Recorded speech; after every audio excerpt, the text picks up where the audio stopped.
There's people that I love, bro, and have always been good people with me. But we don't click, bro. Like, we don't be on the same page when it comes to certain things. And, like, maybe in that moment, in that chapter in my life or whatever, like, I had to only be around the people that I clicked with in that aspect, you know? Like, if I'm working on a project or mentally I might be going through something, you know? Say I have 10 really close friends, bro, you know? And 3 of those friends are really good for when I'm dealing with, like, a gloomy day, you know? And I'm, like, not feeling so good. I need to be around those 3 people, bro. I don't need to be around those other 7 people, you know? And it's not fuck those 7 other people. It's just in this chapter right now and in this moment, this is who I need to, like, take care of me right now, you know? And this is who I need to talk to and stuff like that. This is Sad Boy Radio. What's going on, everybody? Welcome back to Sad Boy Radio. I'm your host, Matt, and today we got a special guest. Man, he's been all over the world. He's out in Puerto Rico right now. Man, go ahead and introduce yourself real quick. Well, first of all, thank you, bro, for the opportunity. Thank you guys for having me here. Thank you guys for watching, for listening to us talk for a bit. I'm Marce. I'm originally born in Venezuela. I grew up in Chicago.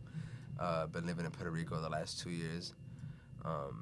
Back and forth through Puerto Rico and Chicago the last 2 years, and yeah, we're currently in Chicago. Damn, I didn't know you were from Venezuela. Yeah, bro, I was born in Venezuela. Do you have any memories from over there? Very briefly, bro. Like, it was pretty like dramatic moving over here, you know. So like, I remember like the airport.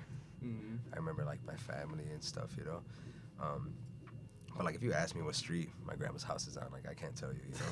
I haven't been there since I was 5. Time be flying, bro, and you just don't even know like what the fuck happened when, you know, or what even is the next move, right? Especially with your guys' story of Puerto Rico, right? Real quick, go ahead and tell the people, you know, how did you even end up in Puerto Rico? I mean, I know the story because of Bugatti, but you know, let the people, the audience know. So we ended up in Puerto Rico, bro, because we were shooting a video in Tampa, Florida. Our friends had a planned trip already to Puerto Rico. So we were in Tampa for maybe like, how long were we in Tampa for? Like 4 or 5 days or something? Very briefly, yeah. And then our friends they already had the trip to Puerto Rico, so they were like, you guys should just come with us, whatever, it's gonna be a good time. So we went, you know. I had never been to Puerto Rico, so I was like, man, fuck it, let's do it, you know? So we went out there. The first, like, week we were supposed to be out there for 5 days, so not even the first week, maybe, like, the first, like, 4 days or something. We were partying crazy, having a great time. I didn't want to leave, you know? So we extended our flight maybe, like, 2 or 3 days, just so we can kind of, all kind of do our own thing. And we ended up going to, when we first went out there, bro, COVID was still happening in Puerto Rico, you know? So all the clubs were shut down. You couldn't go party. The only place that was open was La Perla, and that's kind of like you know, you're not supposed to be having parties late, but that was the only place that was like the hood, you know. Mm-hmm. So we would go there, and then you know the clubs there would stay open late, whatever. And because COVID was going on, it wasn't that packed, but there was still people there. So I think that was like that played an advantage in our part, bro. That it wasn't that packed, you know, because like we were still able to talk to people, we were still able to meet people, and it wasn't so crowded, it wasn't so extra, you know. I met this one guy. We were making music for a little bit, and then he ended up telling me about this caserillo, bro. And a caserillo is like their hood out there, you know. And in the caserillos, they have like block party type things, you know, where they shut it down. It's like a gated community type thing. Mm-hmm. Shut it down. They put like a DIY stage in there. They bring all these crazy artists there, and so he was like, yeah, bro, like, we should go over there. You could probably meet some people there, you know, show your music or whatever. And like I said, COVID was going on, so these things weren't, like, crazy packed, but they were still bringing out these crazy artists. Mm-hmm. But it wasn't too packed, so, like, backstage wasn't so hard to get into. You know, I felt like it played a good advantage on us. So we went out there, and like I told you earlier, bro, like, I was on a mission, bro, you know? Like, I need to... Because my boy had told me, like, bro, if you put your music in a USB drive, like, give it to the DJ, he'll play, you can perform, you know? Because they let all these people go on before the big artists, you know? So I'm, like, looking out for the hood type shit. And so I did that, you know, went to Walgreens, bought my flash drive, put my music in there, went to the caserillo. I didn't know the caserillo was, like, that dangerous, bro, you know? It wasn't dangerous when we pulled up, you know? I just showed up. I just showed up because it's on some music shit, you know? Like, I knew it was the hood, bro, and I knew it was, like, a lot of these, like, you know, artists came out from neighborhoods out there, you know? But anyway, I figured out later on it was hood once I started meeting people there. But So at first I'm like, okay, the mission was, bro, to like try to connect with the DJ or even just get on stage so I can tell him I was gonna just act like I was from there type shit, you know, like give him my music, like, oh, I'm gonna sing this right now, you know, like play it whenever I'm after the next guy or whatever, you know, like an open mic type thing. But it never worked, bro. I tried and tried, but like it was obvious I wasn't from there, bro. Even like, you know, but they could just, everyone knows each other, like the way I was dressed, I guess too, you know, my hair was a little longer too, like everyone out there is like super clean, you know. I was looking crazy and shit, so they knew I was not from there. So everyone was kind of dodging me, you know, like, no, you can't, you know, we don't know who you are, you can't perform, all this other shit. And, but there was this one guy, bro, that I would see that he would go up and down with every single artist. Like, he would go up, and every time, like, the artist would finish performing, they would say thanks to him, like, a bunch of artists, you know? So I was like, man, this is a guy I gotta connect with right here, you know? And I kind of had met him briefly because I was backstage, so I kind of, like, introduced myself briefly, but I didn't really, I was just saying hi to everybody, bro. Like, I had a speech down, I was saying hi to everybody. And, so then whatever, the show finished, and I had went up to him and I told him, like, you know, I know you didn't really meet me like that, but, you know, my name's Marce, like, I'm from Venezuela, I live in Chicago, and I'm here on vacation, I'm trying to, like, work, you know, I want to meet people, I want to make music, and I had my studio set up with me. I took my laptop, my Apollo, mic, you know, I had everything but the speakers, bro, but everything, you know, we could do anything. So I told him, like, you know, like, I got all my stuff, I want to work, you know, I know you know all these artists, like, I need a studio, I want to work, you know. So at first he was like really skeptical about it, because he even asked me like, who the fuck are you, bro? Like, you know, coming in here thinking you could sing and shit. Like, everyone's been like planning this party for weeks and nobody knows you, you know. And then I'm like, I feel you, bro, but like, I don't know how else to do it, you know. Like, I don't know how else I'm supposed to connect with people, you know. They told me everybody was here, so. And he was like, well, let's go in my car real quick, I'm gonna listen to your music, you know. I went in his car, showed him some music, and he like really, really fucked with it, you know. Really, really liked it. So he was like, man, I'm working with these kids right now. You know, not kids, but they were young, you know, 17, 18. I'm working with these guys right now, and our engineer's out of town right now. So if you're free tomorrow, come to the studio, like, you know, record, run a little session with my artist, and then the studio is yours, and you can do whatever you got to do, you know. Cool. So, bro, this was like, the show was over at 6 in the morning, 5, 6 in the morning, bro. Damn. And he was like, I'm gonna call you tomorrow at 1 so we can go to the studio, you know? But bro, I was like fired up, you know? So as soon as we left there, I went home, I went back to the Airbnb, and I started, you know, making music, bro. I was like, I wanna be able to go tomorrow with like intro and hooks so that these guys could hop on my verses, you know? So they could give me some verses. So I did that, bro. I made like maybe 4 or 5 like ideas, you know? And then the next day we went to the studio, and like, well, it hadn't even been the next day, bro, because I think I finished working on music from 6. I was working on it from like 6 to like 10 a.m. But like at 11, this guy's calling me, you know, I hadn't even slept yet. He's like, what's up? Like, I know it's early, but like, you're down to go to the studio right now? We got a little earlier. And I'm like, fuck it. He picked me up and we went to the studio. And I started showing the songs, you know, like, so what, like, you know, like, what have you been working on? And like, you have anything open or anything? So I start showing him, and they fucking with it crazy, bro, you know? They start recording on my songs. Bro ended up messing with me crazy. He even ended up calling the people that were like, that had organized like the party at the Caserío. He's like, bro, y'all remember this crazy ass dude with the mustache yesterday, bro? I was going up to everybody, bro. He's raw, bro. Like, I'm in the studio right now. Like, y'all gotta come over here and meet him, you know? So a bunch of people that I had like met yesterday briefly came to the studio, you know? Like, man, bro, that's crazy. We would have never known that they were like raw as hell, you know? And that studio was Brytiago studio, because so the guy who I met was just Tata. Saludo, Tata, and all my people in Puerto Rico. There you go. I was waiting for you to, you know, give him his little shout out. Yeah, I knew who you were talking about. I was just waiting till you got there. Shout out Tata, Brytiago, ELE EME, Papito, Bimbo, all those guys, the guys at Montatillo. Love you guys, man. But yeah, you know, so he ended up like hitting him up to come meet me, you know, and that ended up being Brytiago's studio that I was at. I didn't even know at first, bro. I just went to the studio, you know. But then he was like, oh, this is actually Brytiago's studio. He's on his way right now. He wants to meet you too. So he pulled up, I met Brytiago, and then like the rest is history, bro. You know, like after that, I got super cool with them. I got invited to Brytiago, had invited me to writing camps, you know, like just coming over to the crib, we're going out, and then yeah, now look at how we're here, you know. It's a crazy story, bro, you know, but that's how I got like plugged up with Brytiago. Hey, he jumped to the Brytiago part early. He said, let me get that out the way real quick. That's the thing too, bro. In Puerto Rico, it's not like out here where everything's like a huge ladder, bro, and like everybody like the position thing and who are you and how many numbers and all that, you know? Like, people, like, a lot of these guys are still with their friends that they've known since they were kids, bro, you know? and it's just like they're just friends, bro. In Puerto Rico, it's like everyone's a person. I feel like, you know, like it's not just like on some clout, or at least the people that I've had to deal with, bro, have never given me those vibes of like too cool for school, and like, you know, it's very genuine people, bro, very genuine people, and like we all have the same goals, like, you know, we're all after the same thing, and we all feel like we can help each other out, so that's what we're doing. I mean, you just talking about that, right off the bat, is it doesn't feel like they're forced relationships, right?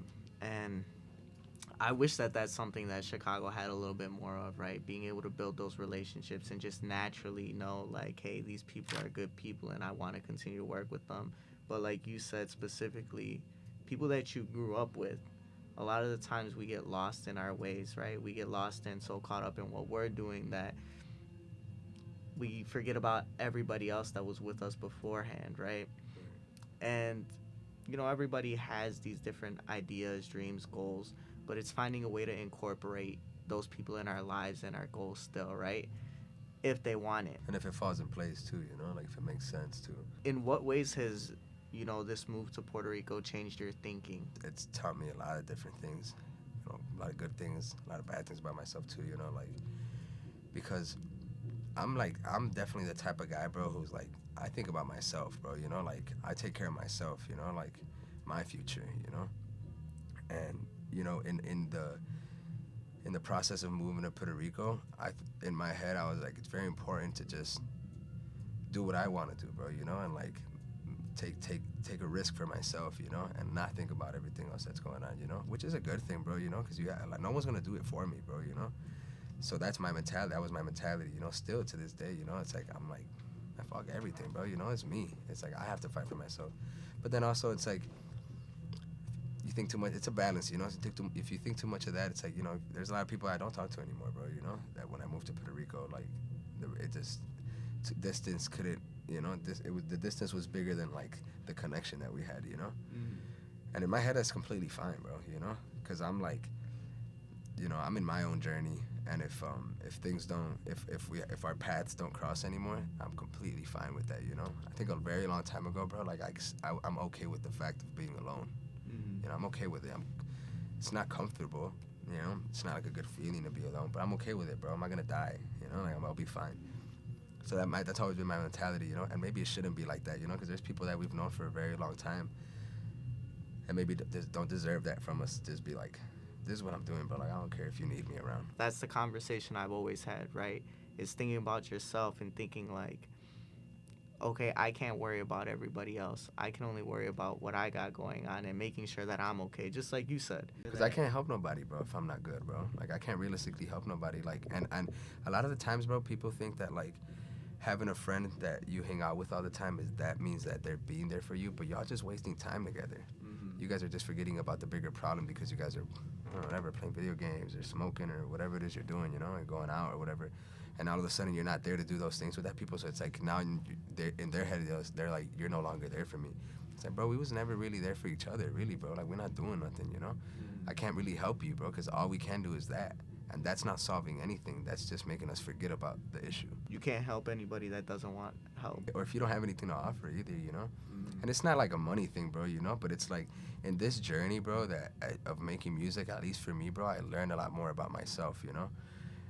You know, whether I'm dealing with a contract or I'm making music with somebody or like all these other things, it's a business too, you know? And that teaches me a lot of things that I can apply to my personal life, you know? As I elevate, I learn more, you know? And therefore, I can help everyone else too, you know? It's not just money. Money helps, yeah, of course, you know? But it's not just that. But it's like, bro, if I can really get deep into this bag and make this flower really flourish, I can probably help your flower flourish too, because I would have already known how to make that happen, you know? But if I've never done this, how am I supposed to help you? You get what I'm saying? It's not just money. That's why I tell people, like, it's not just like I'm after money, bro. What is your mission then, right? Because just like you said, it's not about the money. A lot of the times people get caught up in, oh, I need this, I need that, and money is the answer to all their problems. But that's not the case here. You're not looking for the money. You want to be able to make an impact and, you know, leave something behind for this earth.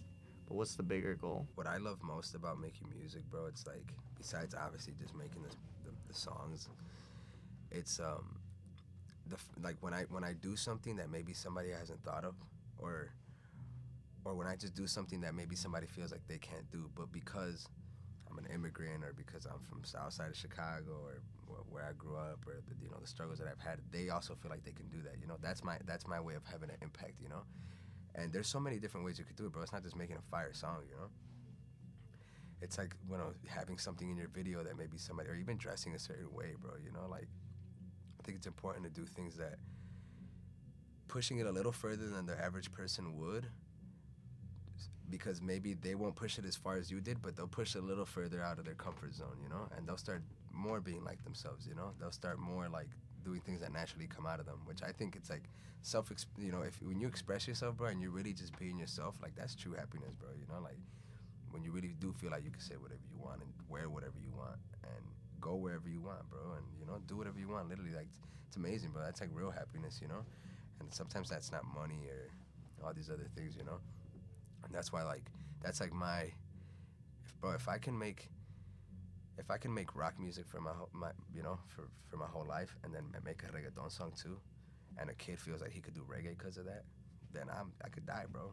Like that's to me, that's my impact. That's like, okay, cool, like if I can just wear some weird shit, bro, and somebody else feels like, oh man, you know what? I didn't think I couldn't wear pink, but Marce wore a skirt, so I'm gonna just wear pink. That's an impact, bro. Like I just made you do something that you didn't think you could do, and now you're doing it. That's my way of like thinking of the impact stuff, Even being from Back of the Yards, bro, and like there's like nobody in Back of the Yards does the shit that I'm doing, bro. I don't know why not, bro.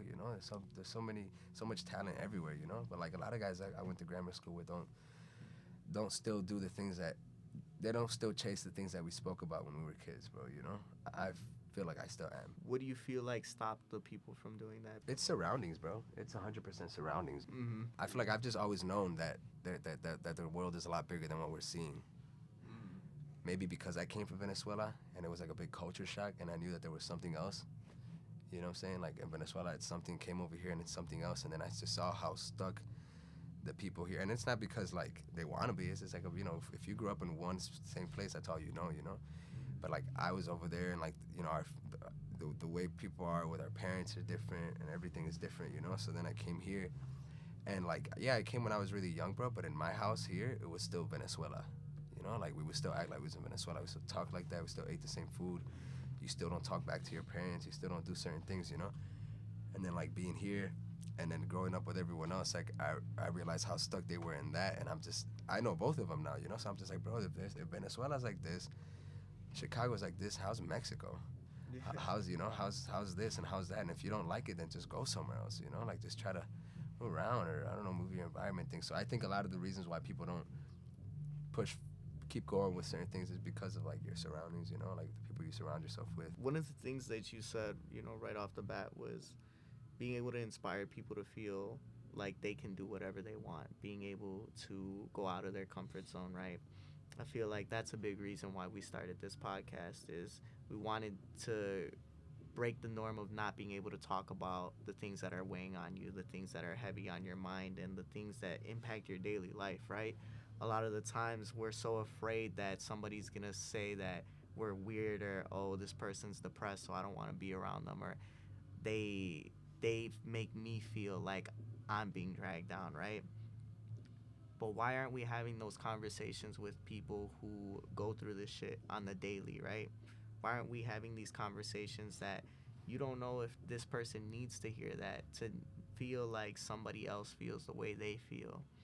And man, I love being able to do it, because then there's so many people that say like, man, I've thought about this so many times, but I was never able to express it the way that you expressed it, or my guest may have expressed it, right? Yeah. And a lot of the times we're always thinking about things that happen in our lives, but we just don't know what to say. Some people also just don't know how to really express themselves, too. People don't know how to say what they're feeling in the best way. How do you feel like music has helped you do that? My dad makes music, bro. So like, I've been around music my whole life, So it's not. I don't think like music was something I found and was like, oh, this like, whoa, like this new thing, And like out of nowhere I started feeling like I can express myself better or anything. I just feel like it was just always there, And so I don't even know how to really answer that, Like it's just something I've, like, my dad does it, bro. Like, when me and my dad are together, we do music, you know, like, talk about music. My sister plays the piano, you know, like, I've always been kind of surrounded by it, so it's always just been like a language already between us, you know. I grew up in a church, bro, you know, like, I was a drummer for church for like 5-6 years, you know. I didn't always write music, though. Like, I didn't always, like, write songs, you know. I just play guitar, play drums. It actually wasn't until, like, I discovered John Mayer, bro, that made me get into songwriting. And that I wasn't even really into singing. I was just into the songwriting. Like, he's the one that got me into words, you know. Don't know why, bro. His music is the one that spoke to me the most, you know. John Mayer, which is super random, you know. But when I saw him, I was like, yo, like, I want to write songs, bro. Music was that third language, you know. I always told my mom, or not my mom, but I always tell people, I'm like, man, I should have joined the church choir. Because all the nice artists started in the church choir, bro, and then they worked their way out. I've always, like, peeped that, too. Like, the raw motherfuckers, like, bro, like, they did their time. They paid their dues at church. God said, I'm going to bless you. Yeah, you got to be right here for a little bit. Before we move forward, man, I want to talk about, you know, your experience in Puerto Rico. Because obviously we jumped ahead, right? But your experience in Puerto Rico, you know, how has working with these artists influenced you, right? Specifically at Brytiago, but overall, you're working with a lot of different artists out there that, you know, in different ways, they're all going to influence you. When I was meeting people and they were kind of like, they were messing with my music, it definitely boosted my confidence a little bit, bro. Like, because even being out here, bro, I remember telling a few people that I knew, that I was like, I didn't know, I didn't plan to move to Puerto Rico, you know, but I knew I wanted to leave Chicago. I was like, bro, I don't see anything happening here, you know, like, and it wasn't because there's no talent out here, nobody can do anything out here. I just feel like I knew that there was incredibly talented people in Colombia and DR and Puerto Rico, everywhere else. So it's like, why would those the people that I want to work with, why would they come all the way to the middle of the United States to find talent? You know, when there's so much talent out there. Like, I knew I needed to get out of here. So a lot of, like, you know, not a lot of people, but a few people were telling me, like, bro, like, in Chicago, you know, like, they would tell me, like, bro, you're raw, you know, like, you're good at what you do. In Chicago, you're like the biggest fish in the pond, you know, like, out there, you're gonna just be another fish in the sea, bro, because that's a sea out there, you know. So kind of telling me, like damn near saying that I'm not good enough to, like, be in the mix with these motherfuckers, you know, like, pretty much saying, like, out here, bro, like, you got it because you ain't with the big dogs, you know. Yeah. But, like, if you go out with the big dogs, it's gonna get a little harder or whatever the hell. So I didn't really pay attention to that shit, but I thought about it, you know, like, are they right? Like, are they not right? You know, like, what's going on, you know? So when I went out there, bro, and, like, literally the first 2-3 weeks, I'm in the studio with these motherfuckers, you know. I'm in Cartel Studio, Yankee Studio, you know, working with the producers and everything. Yeah, bro, you know, it boosted, it inspired me, because I'm like, bro, the whole time these motherfuckers said I was going to be another fish in the sea, bro, you know, and there's motherfuckers that have been out here for a while that still haven't sat in the studio that I'm in right now, you know, that still haven't worked with these engineers that I'm working with, you know.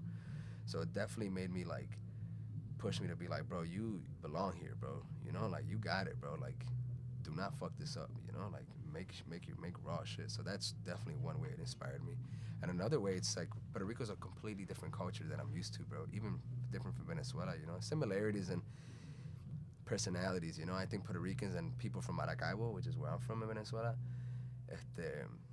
very similarities, you know, in personalities. So we got along on that aspect. So it was very inspiring, bro. The culture out there is so different that I just learned so much, you know. I'm a big absorber, bro, you know, like, I peep game and, like, I learn from it, you know. Even if you learn something bad from it, you know, like, okay, like, now you know you don't like that, you know. You had to watch it to know you didn't like it, you know. Because also too, bro, like, just, we're so spoiled out here, bro, in Chicago, you know, like, so spoiled, like, to the things that we have access to. Once I had got my apartment there, I ran into the issue of, like, the light going out, bro, you know. And at first I was like, oh, you know, this wouldn't be happening in Chicago and all this shit, you know. And then it was until, like, I was at the studio one time with, like, you know, very professional people, bro, you know, fucking crazy expensive studio, bro, you know, expensive ass equipment, all this stuff. They're working on a song for these major artists. And I'm there just vibing with them, bro, and then the lights go out in the studio, bro. And no one gets pissed, bro. No, everyone's like, shit, fuck it, let's go outside, let's smoke real quick. We're outside, bro. They start playing cards on the sidewalk, start talking shit, drinking, you know, and everyone's just, like, completely normal about it, bro. And I'm in my head, I'm just like, bro, I am not shit, bro. And I'm tripping about this shit, like, if I deserve something better, you know? Yeah. And these guys are, like, working on songs that's probably gonna make them millions of dollars, and the lights go out and they're not. You know, it just really humbled me, bro. You know, it really, really humbled me, and then made me realize like how spoiled, you know, and kind of like damn near ungrateful I am. That's fucking crazy, bro. I mean, Command S is their fucking best friend out there. Save that shit, you know, immediately. Because, bro, imagine you got a fucking, like you said, $1 million song just. I mean, they're used to it, you know, because like the file never deleted or anything, you know. I mean, it's still not cool for the light to just be going out like that, you know, because that's another issue with Luma in Puerto Rico, their electricity company, that's just like super fucking corrupt, and that doesn't really do anything to fix their problem, you know.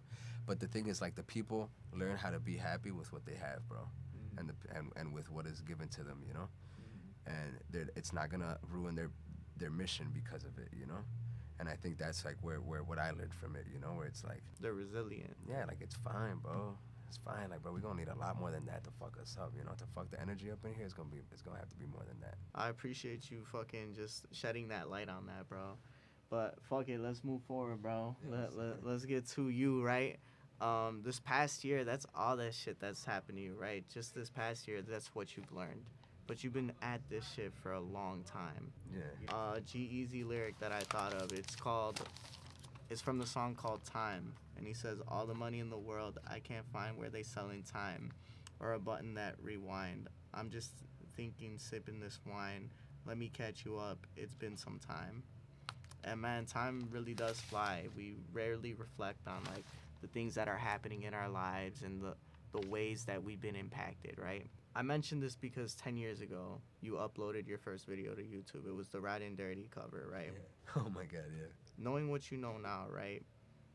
What do you feel like you would have told yourself back then? It's been said so many times, bro. It's damn near corny now, you know? But it's like, you just gotta do it, bro. You know, you gotta believe in yourself and all that. But it's like, once you really understand what believing in yourself is, and what having confidence and just trusting yourself, bro, and trusting that what comes out of you is good, it just becomes good, bro. Mm-hmm. Usually when you hear people's shit and it sounds like trash, it's because they were probably thinking that they sound like trash what they were making it. Like, oh, this is not that good, but I'm just gonna do it because like I gotta do music, you know, or whatever it is, you know.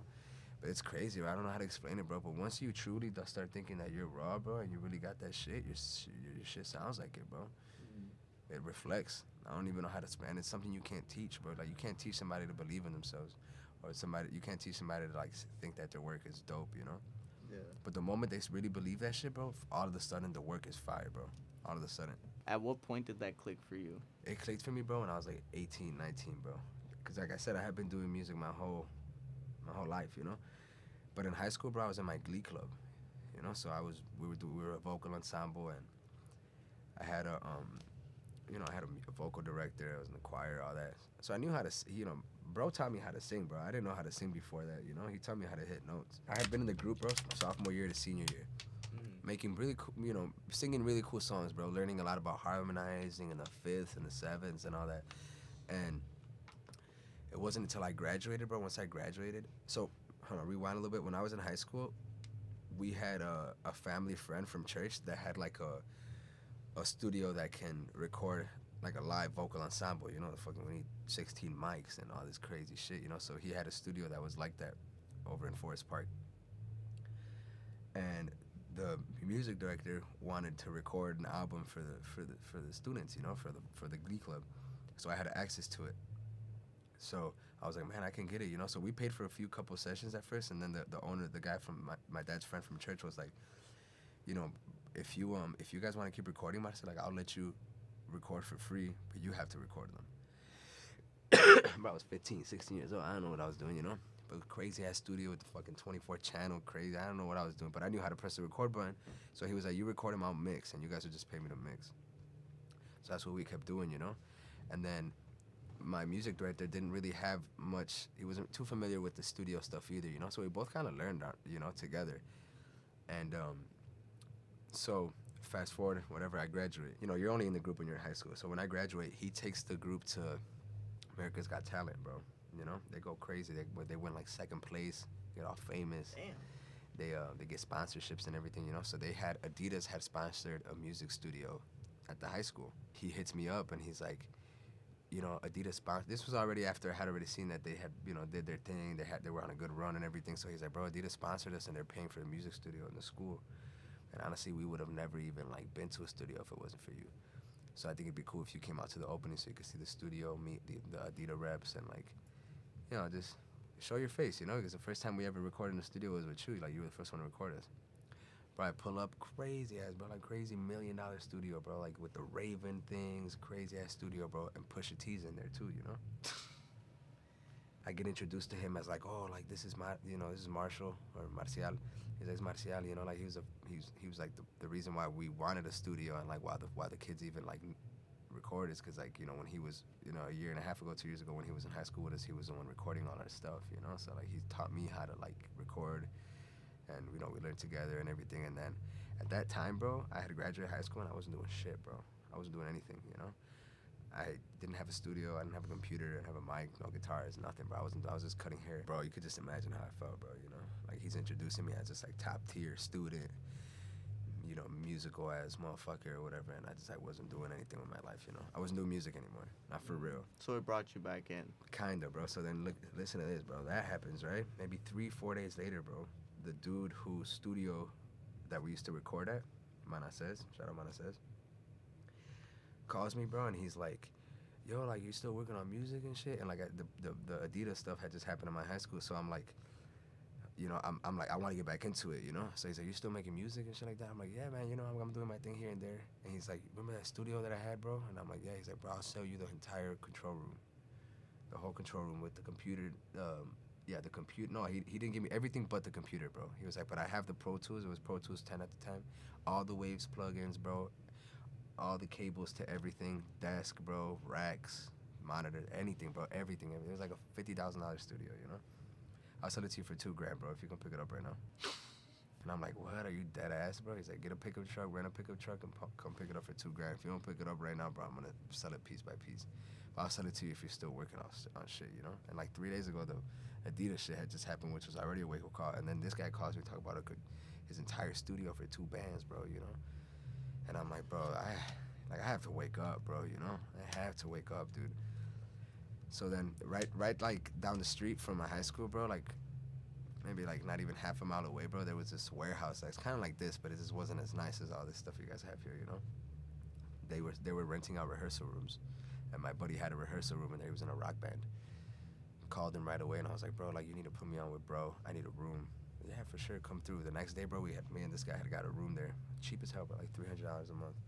The next day, got the room, went over there, picked up the studio, set it all up, and like a month later, I dropped my first song. And that's when you were under Baby Jig? That's when I was under Baby Jig, yeah. Before that, bro, my thought process was so much about, like, oh no, let me just, when the time's right, you know, and like when the song is like the best polished and when it's my best work, I'm gonna put music out or whatever, you know? And I think like the fact that I felt like everybody was advancing around me and I wasn't is what kind of made me stop thinking about that, you know? I was like, bro, you gotta put something out, bro, you know? Like the people just wanna hear you. Like I felt like the people that fucked with me, and they just wanted to hear something, you know? Like, what have you been working on this whole life? You know, these people that have known me for years know that I've been making music forever. I've never heard a song. So from the person you were then, right, this person who was unsure about everything in life and trying to figure out, you know, what's the direction, right? Just like we said, your first cover 10 years ago. What do you feel like's the biggest lesson you've learned? Just trust your gut, bro, you know? That's like one lesson I've learned. Like, just trust it, bro, because at the end of the day, bro, like, I'm the one that's gonna have to, like, reap the consequences of things, you know? So, like, I might as well do what I want, bro. Like, I might as well, you know, play it out the way that I think it should have been done. My gut, you know? Like, obviously, I have a team, and I have people that I trust around me that I ask for opinions, but I consider them me, too, you know? That's what I mean by me, you know? Like, we're listening, a lot of times it's like, and one of my guys tells me this a lot, bro. He's like, bro, whenever people are offering you these crazy-ass, like, dreams and offering you these crazy ass stuff, you got to look at their championship rings, bro. You got to look at their Carfax. You know, like what have they done, bro? Like, let's be real, you know. You could talk really sweet, you could say all this other stuff, but you got to look at like the bullet points, bro. You know, you got to look at the facts and stuff like that. And if it ain't none of that, then whatever, you know. You gotta listen to yourself, you know. Like you look at your championship breaks and the things that you've done, you know. Figuring out exactly who's credible enough to listen to that. There's a time and place for everything, bro, and there's people for everything too, you know. There's never one person who's the right person for every situation, you know.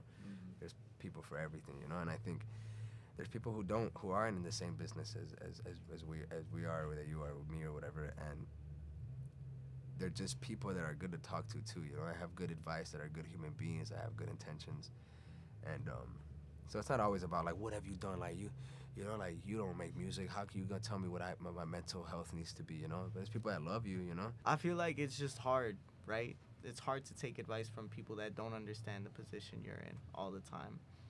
Just like you said, for somebody that isn't making music, it's hard for them to tell you like how you should feel about a certain situation, right? Because for me, I'll give you an example, right? Whenever I'm talking about setting up an interview or something that happened with one of the interviews, right? Nobody is ever going to be able to understand that except somebody else that does interviews, right? So for somebody to come and tell me like, oh, you shouldn't feel this way about it, like, oh, look at the bright side, like, I hate when people do that shit to me, bro. Like, yeah, you always gotta remain positive and look at, you know, the brighter side of things, but when you're in that state where it's like, yeah, nah, I'm good, like, leave me alone. And also, it's like the industry we're in, bro. Everybody has an opinion, you know. It's like if you make music, everyone has an opinion. Oh, you should have said this, or the song should have been a little longer, should have been a little shorter. Hey, how often do you run into that? All the time, bro. All the time. And always my answer to those kind of things are like, it's like, man, bro, you know what? Might be right. I'll consider it for the next job.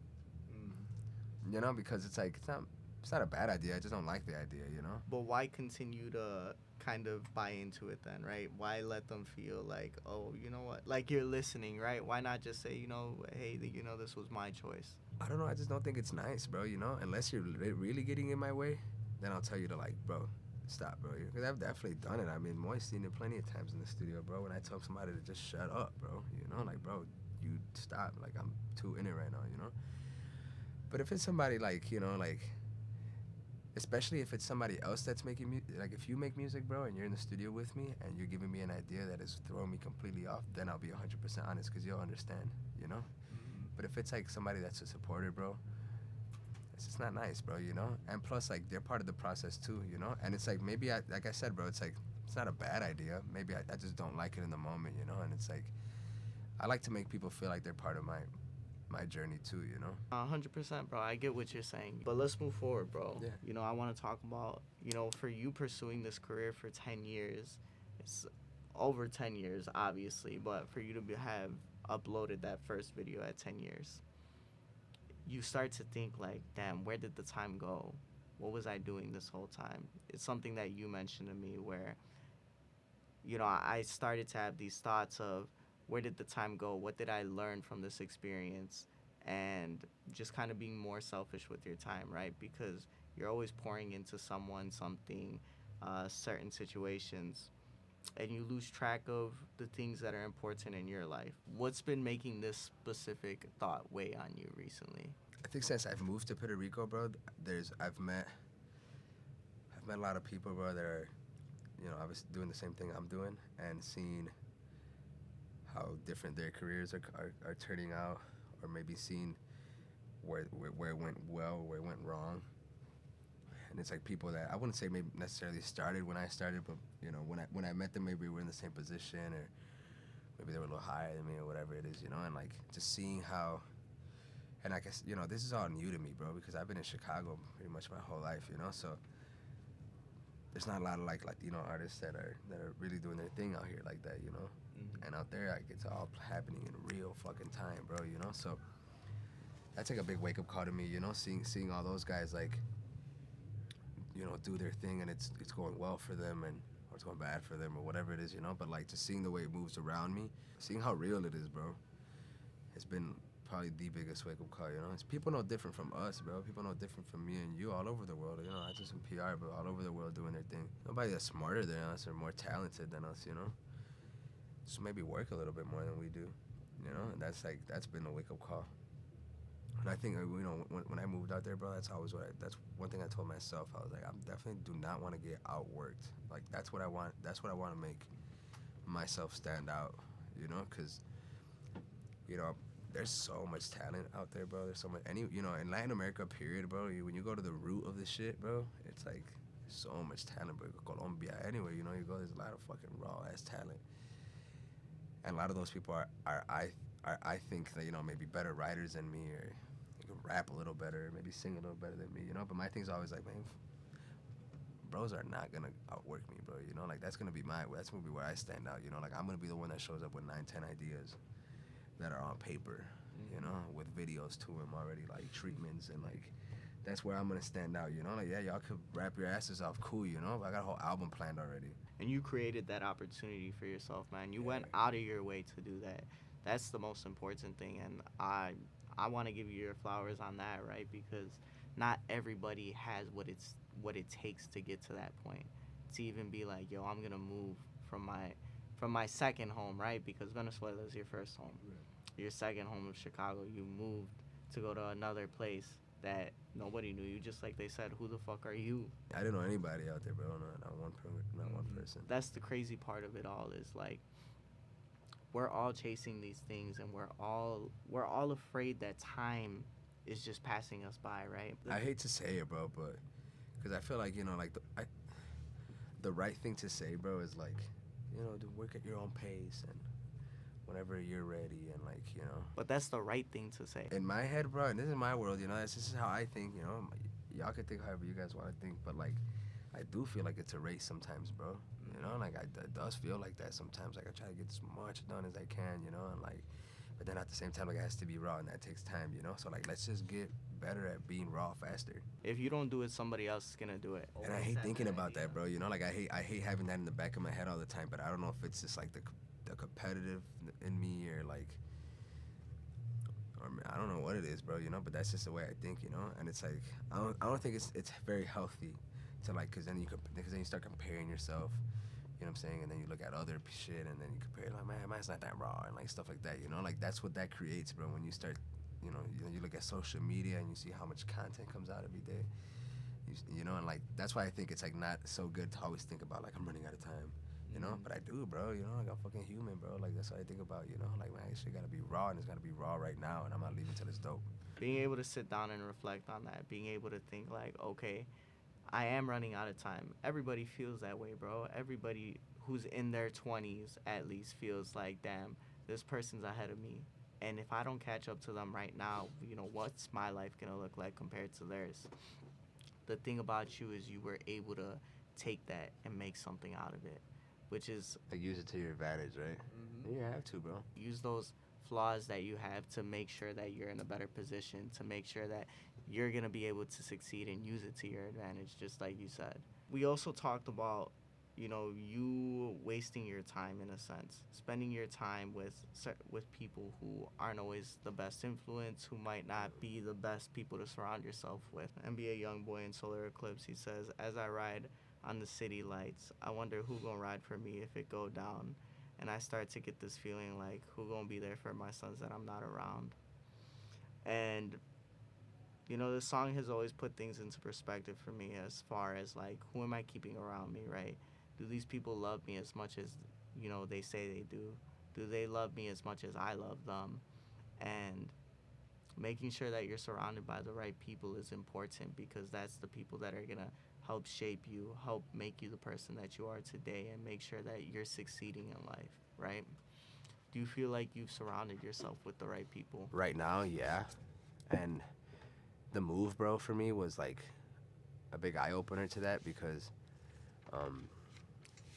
me and Bugatti are always in Puerto Rico together, you know? Sometimes he's not there, sometimes I'm not there, so we spend a lot of time like on our own, you know, out there. And like I said, bro, like I didn't know anybody out there, you know, and a lot of the people that I know, like now, are my friends, you know. I have a lot of people I can call out there, you know. But it made me like realize, like, you know, who FaceTimes me, like who calls me, who tries to come out there and see me, you know, or who, you know, just it opens up my eyes to like who's really riding with me, you know. So I think right now, yeah, bro, like right now I'm happy with the people I surround myself with, you know, like the people who I don't do like, you know, work with, like music with, that are actually my actual friends, bro, are like people that I've known for years, bro, you know, that I've always had my best interest in them, you you know. Now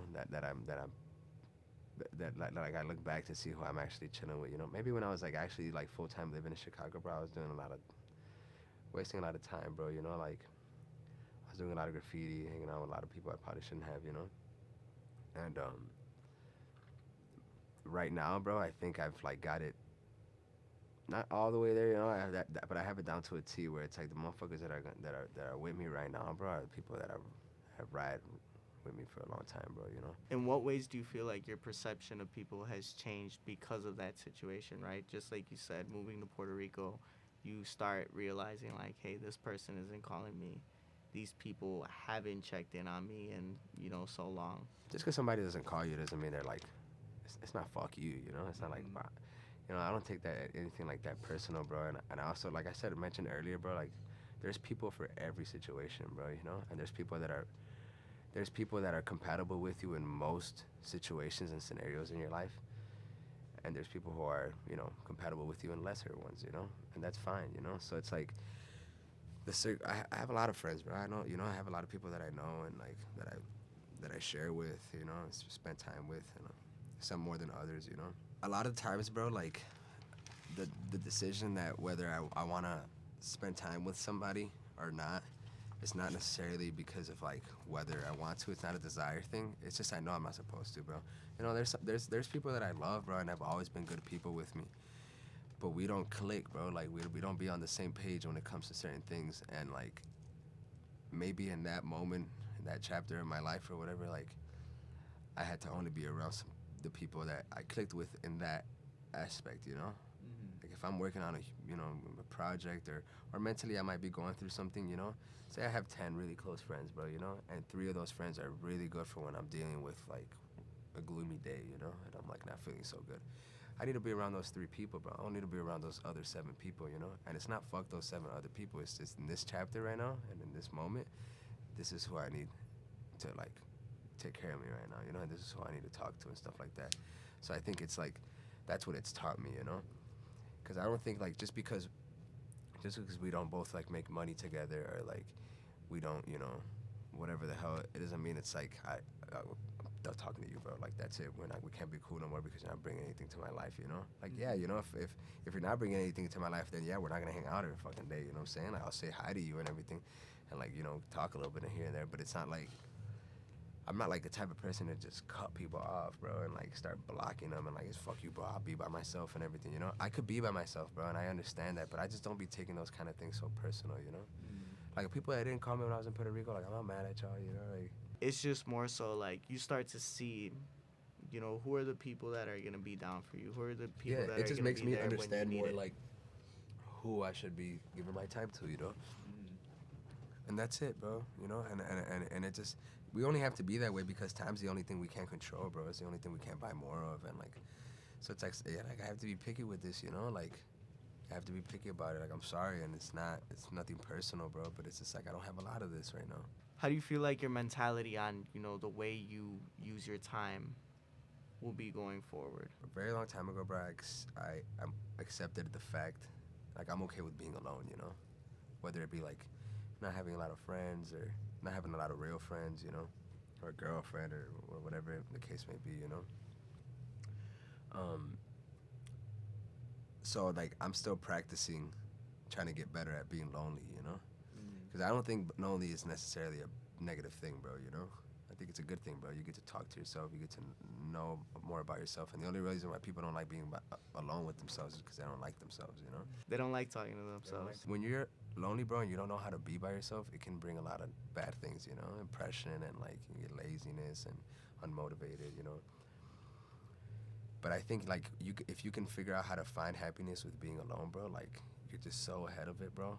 You're just so ahead of it, you know, because you're no longer thinking about impressing people. You're no longer thinking about, you know, your little piquete.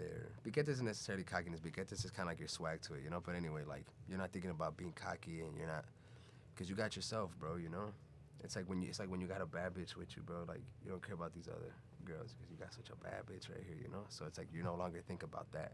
So I feel like when you are your best friend, bro, and you are literally just really good at being lonely and you're happy in it, and can't nobody take you out of that space, bro. You just start thinking so much more clearly.